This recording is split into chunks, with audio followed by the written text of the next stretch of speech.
Chapter 8, Article 46.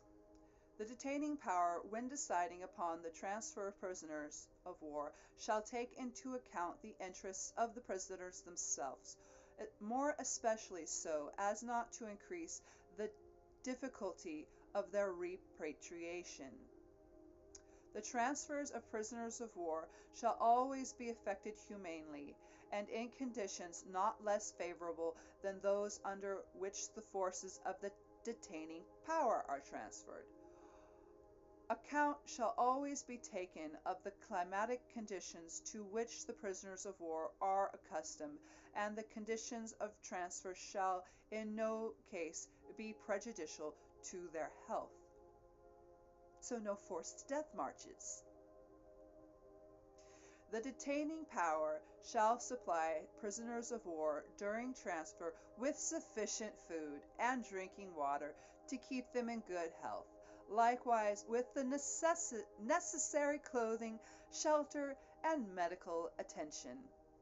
The detaining power shall take adequate precautions, especially in the case of transport by sea or air, to ensure their safety during transfer, and shall draw up a complete list of all transferred to prisons before their departure.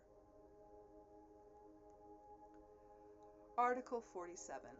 Sick and wounded prisoners of war shall not be transferred as long as their recovery may be endangered by the journey, unless their safety imperatively demands it.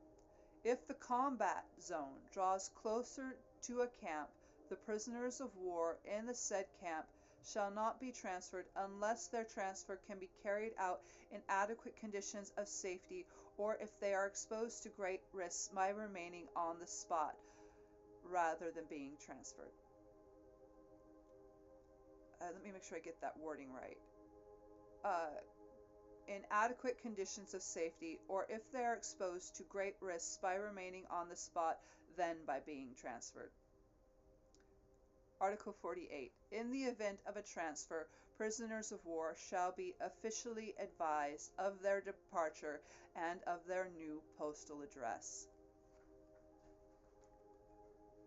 Such notifications shall be given in time for them to pack their luggage and inform their next of kin. They shall be allowed to take with them their personal effects and the correspondences and parcels which have arrived for them.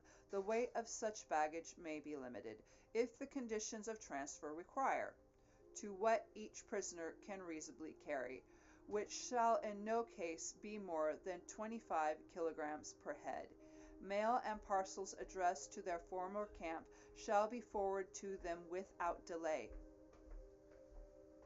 The camp commander shall take, in agreement with the prisoner's representative, any measures needed to ensure the transfer of the prisoners' community property and of the luggage they are unable to take with them in consequence of restrictions imposed by the virtue of the second paragraph of this article.